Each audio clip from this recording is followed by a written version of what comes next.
Watch this.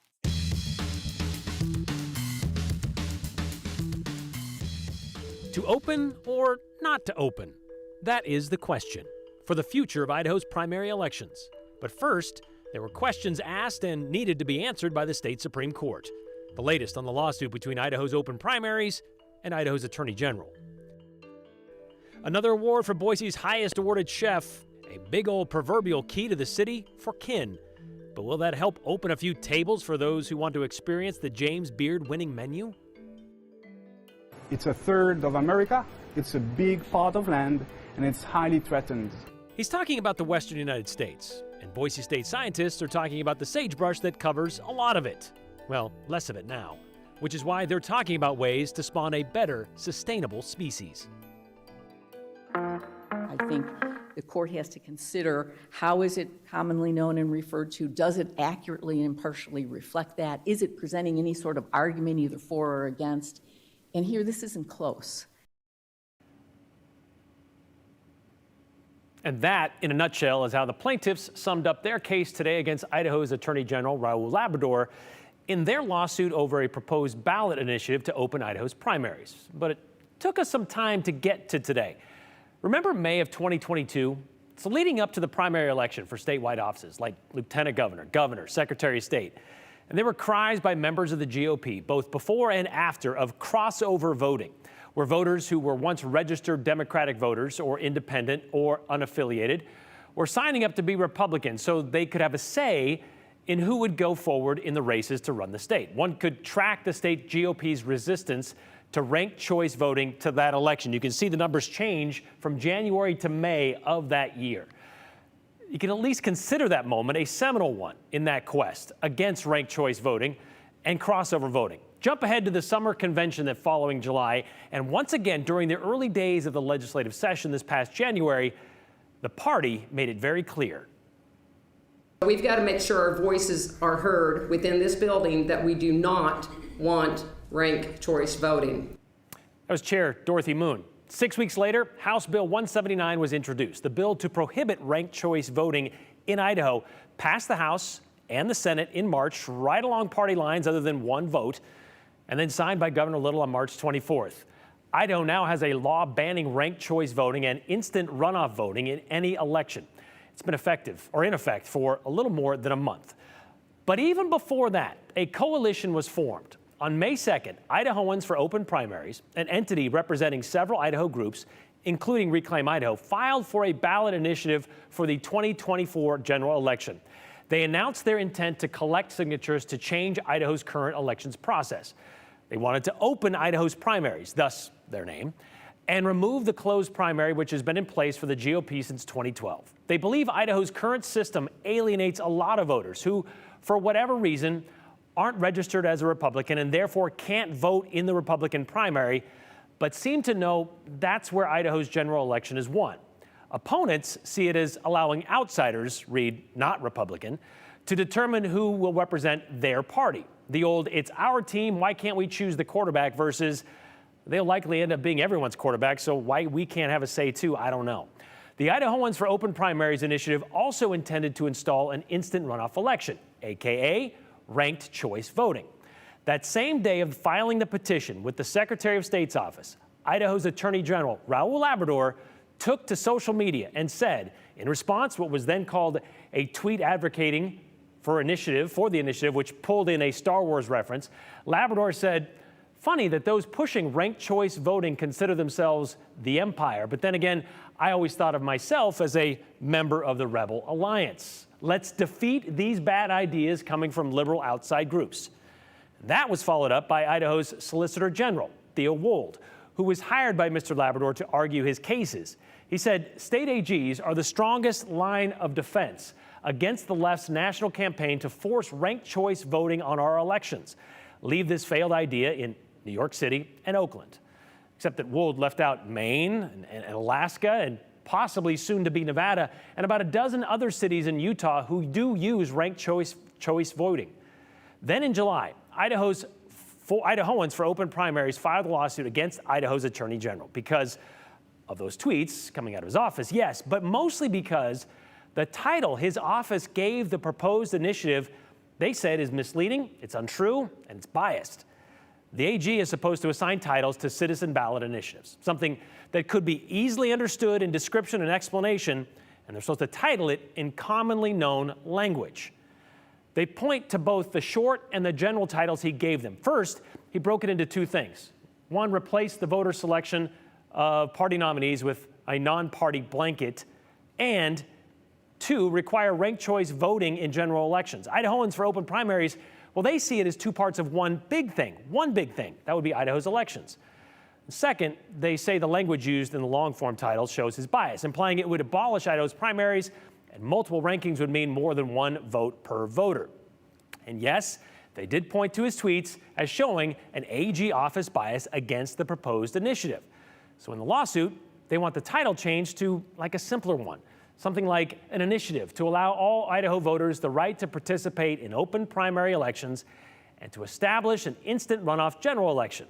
And they want to push back their deadline to collect signatures since they're, well, tied up in court, trying to sort out what to call it. Okay, so that brings us to today. Well, they not necessarily weren't tied up in court, but they were standing there, both sides in front of the state Supreme Court justices, making their cases. Petitioners want the ballot title to call the measure an open primary, but it is not. Idaho used to have an open primary, but the system proposed here is distinctly different. The initiative proposes a non-party blanket primary. Primary voters can cast a vote for candidates of all party affiliations on the same ballot. Okay, so that term, blanket primary, that's where the Idahoans for open primaries take issue and how these titles can cause confusion. As Justice Colleen Zahn pointed out, nowhere is the term blanket primary used in places that do use ranked choice voting. AG's office argued tens of millions of other voters in other states have used this system for years and have had no problem understanding the term blanket primary. Respectfully, I think it's a bit condescending to the voters of Idaho, the mechanic, the welder, the school teacher, to say that they're incapable of understanding that what's being proposed is, number one, distinct and different from what Idaho had from 1930 to 2011, and that it somehow is beyond their grasp to understand that the mechanism proposed here falls within a different category and to understand how that category operates. Idaho voters should understand it, right? Which is a bit ironic, one could say, considering confusing is one of the GOP's main arguments against ranked choice voting. Let's go back to January, 2 weeks after her speech in the Lincoln Auditorium, when Chair Moon called ranked choice voting a silly idea. Quote, in the jurisdictions where Democrats have successfully adopted ranked choice voting, Berkeley, Cambridge, Seattle, New York City, voters have consistently said the process is confusing and instructions are cumbersome, end quote. Okay, so let's set that part aside. Deborah Ferguson, arguing for the coalition, also wanted to draw attention to the upfront bias against the proposed initiative as a problem. As Justice John Stegner pointed out, it could be considered like putting your finger on the scale. Yes, yes. I think if we had a judge who was trying a matter and got on his phone and tweeted, well, this defendant's clearly guilty, this is a joke, or something like that, we'd have a problem. Having expressed such a strong animus that he wants to destroy this bad idea, that it'd be hard to be objective. I think the court should look at the titles and say, well, are they fair and impartial? Here, I don't think it's even close. Having expressed such a strong animus, she said, like, let's defeat these bad ideas from liberal outside groups, or state AGs are the strongest line of defense against the left's national campaign to force ranked choice voting on our elections. So because of this obvious animus, the plaintiffs were asked if the Attorney General, having taken a position ahead of something, should no longer be involved in this process. Because in essence, it seems to me that you're asking this court to disqualify the Attorney General at this point in time from performing any more function under the statute. For this particular initiative, yes. Yes, I am. I think that would be appropriate in this unique circumstance, not as a general rule, but here. So it doesn't matter what an elected official and members of his office say on social media. Those are just one of the questions the state Supreme Court is considering. The hearing lasted about an hour and a half and ended with Chief Justice Rich Bevin saying they will render a decision in due course, meaning it's going to happen when it happens. And however long due course takes, Idahoans for open primaries, well, they want time, their time to collect signatures, to be extended also accordingly. Of course, there's other 208 news out there today that you need to know about, which we hope to tell you about with a new segment we're rolling out today called the 411. It's a callback to the days of the rotary and touch dial home phone, when in lieu of a phone book and before Google, of course, you just dialed up information. So here's the 411 from the 208. 30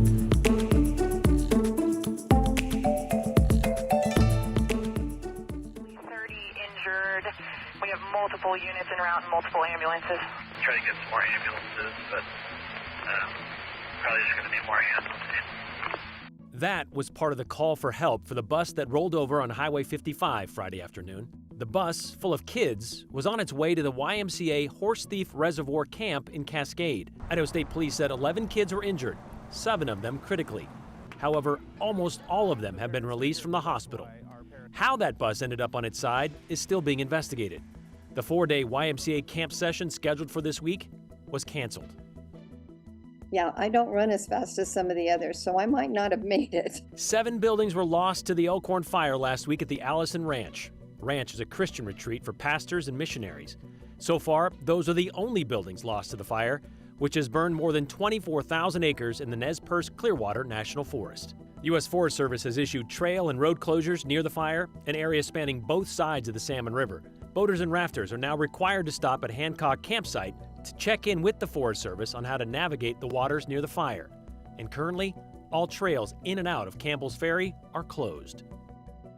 Another fire burning more than 24,000 acres is the Hayden Fire, 18 miles west of Leadore. The rain over the weekend has helped crews working that fire. Right now, it's about 83% contained. And the U.S. women's soccer team is headed home from the World Cup. They suffered a heartbreaking loss to Sweden in the round of 16 over the weekend, losing by inches in a 5-4 penalty kick shootout. It's the earliest ever the U.S. women have exited the World Cup. Boise native Sofia Huerta made her World Cup debut in the U.S. women's first game versus Vietnam, but that was her only appearance in the tournament, which continues today from down under without the U.S. And that's the 411 from the 208.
At first, you miss it.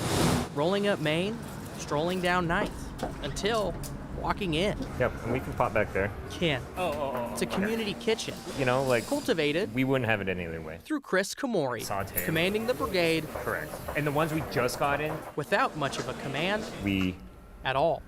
Take what we do seriously, but we don't take ourselves very seriously. Here, they take each other seriously. Nail the risotto. For Ken, it's the kinship. This award is for everyone within this community. Well, the award Chris Kamori is talking about is the James Beard Award, awarded back at the beginning of June to the head chef of Boise's Kin Restaurant for being the best chef in the entire mountain region. The first time ever for an Idaho chef. And because of that award, Boise Mayor Lauren McLean awarded Kin with a, well, key to the city. Because as she says, while the world now knows the caliber of Chris's food, Kin has played a key role in lifting up and giving back to our Boise community by elevating the farmers, the producers, the servers, and, of course, the chefs. Key role. We see what you did there, Mayor McLean. If before that announcement, you've ever tried to get a table at Kin, which has only been open since 2020, the opening days of the pandemic, you can only imagine what winning one of the most prestigious culinary awards could do to a wait list. So we stopped by today to see what the Beard has done for business and how those without an inn can get into Kin.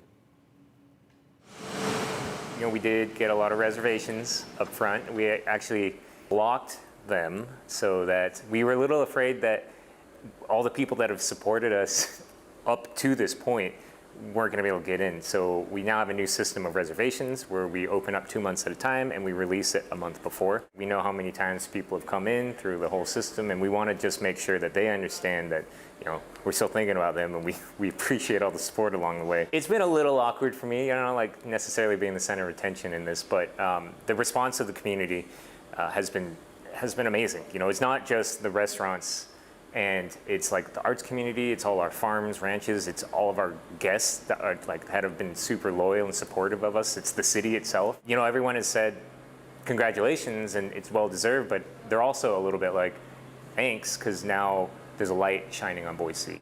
Yeah, the key to the city. So, I mean, that's kind of an extension of that strange ability we have going on right now where we're a restaurant, we're a bar, we make food, we make drink, but in so much we're also just a space for a shared experience, and we can connect a lot of people. We can bring this nonprofit over here and introduce them to this place, you know.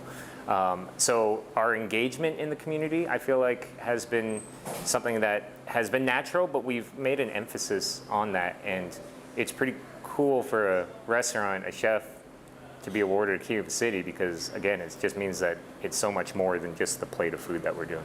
There's not a lot that get handed out, and it's just like a very special thing for us. So we'll crack it out of that frame and go hit some doors, I think.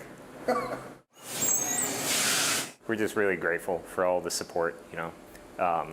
It's the support within the team. I mean, like, they deserve the attention much more than I do, but it's also just like outside of these walls, people, you know, stopping us in the street and saying like, you did it, you know. How do you get a James Beard Award and a Key to the City? Well, you hand peel cherry tomatoes. That's how you do it. Kin's going to change its menu in a few weeks. The new theme, change, which seems fitting.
All right, things are getting interesting across our viewing area as far as weather goes. You can see storm clouds gathering now over Boise. This is that moment where I feel like the atmosphere is almost holding its breath before it just exhales those storms out. And that is what's happening off to our west. In Boise, though, winds are still light. We're at 80 degrees. Our high so far today has been 81, but you can see that there is some weather on the way. Look at what is roaring across the western portion of the Treasure Valley and eastern Oregon. For some context, here's Ontario kind of buried in these storms. You come up here, here's Cascade. Of course, further north we get to McCall, so you can see the line of storms marching from northwest to slightly southeast. Boise is in its sights. It's not here yet, just though I heard from my husband in Nampa that rain is just starting in Nampa at this moment. So it is on the way across Canyon County and pretty much all of the Treasure Valley. I think these storms will hold together. So we're talking from now until maybe 8 to 9 o'clock tonight. We'll be dealing with the impacts, all of it,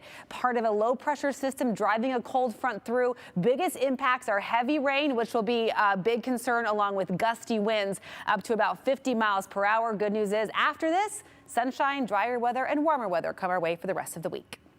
All right, you don't need to be a scientist to know about 70% of the Earth's water, or Earth's surface, I should say, is water. Getting ahead of myself. It did take a scientist, though, to tell us about 165 million acres of the United States. The surface of the U.S. is covered in sagebrush. It's a small percentage, but it's a big chunk out here in the West. It's part of our native ecosystem, and it's important to our way of life. All you got to do is ask local ranchers about it. But the sagebrush is losing ground to expanding population, to drought, and wildfires. But what if they could create a species, I don't know, with better resistance to two of those things, maybe, I guess? Andrew Bartline talked to researchers at Boise State who are uncovering the secret behind the most resilient sagebrush possible, right? Yeah, and that was right off the cuff, too, I imagine. Like the $6 million man, we can rebuild him, and we have the technology. Yes, well, it's very complex, though, Brian, very complex. There's a couple reasons, the top one being mapping a sagebrush genome had never been done before. And if you don't remember from high school biology all too well, think back to those ATs, the C's, the G's, how they pair together. I had to think about it too. Well, scientists, they have finally accurately mapped this for humans in 2003. Sagebrush hadn't been done until Boise State did it, and that genome is 2.5 times larger. Where you're from, you know sagebrush. It's a third of America. It's a big part of land, and it's highly threatened. So it's huge, huge, but it's shrinking. We have only half of the total part remaining, right? All of the threats in the environment, and we exposed, heat waves, mega drought, and all of this. This plant does not really do well, and then fire comes on top. And when fire comes, then there's no regeneration. We may lose our environment. And the idea was to work on trying to understand, how can, in general, organisms respond to change in the environment. Ultimately, what we want to do is restoration, right? And finding these plants that are going to be resilient so that they can sustain our way of life and sustain our economy. And so as we do this, we need to build tools. One of those tools that we started building is this genome. What makes your DNA? And we come to the conclusion that although they look alike, there are two different kinds of sagebrush out there, making two different strategies, and now we need to know which one is best. The threats that we can do experiments on is drought and heat, right? And the combination of both, right? So it's this scientific process when you just go and crank, kind of the eve to create this genome comes from kind of at the border. So still in Idaho, but at the border with Oregon. That's where it's from. And what got me really excited is this idea of being able to directly work with my community where I work. But this plant is so iconic to this country, and it's so iconic to its health. The project has been in motion for 5 years, and that discovery of two different types of sagebrush is their latest, and despite the fact that they look exactly the same. So that's really the utility to it, Brian. There's a different sagebrush you'll find in Utah than what you'll find in Idaho, trying to figure out, well, which one's better. So if a fire does come through, does take out a whole area, well, which sagebrush do you want to replace it with? Probably the stronger stuff. Oh, that's true. And it's good for expelling spirits from your home. That's what I do know about sagebrush. Is it? Sage is, anyway. Yeah, okay. You should try it. I'll look into it.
All right, commenting on the proposed voter initiative lawsuit, Larry says, remember when voting was easy? Those voting rules of today make the right to vote a major pain. He wants to remember the KISS rule. Keep it simple. It seems to me our president attorney general is trying to push his beliefs on the citizens of Idaho. I don't believe that's the attorney general's job, says Bob. And Chef Chris of Kin got where he is by understanding the importance of leadership and humility. What an inspirational young man. We'll see you tomorrow.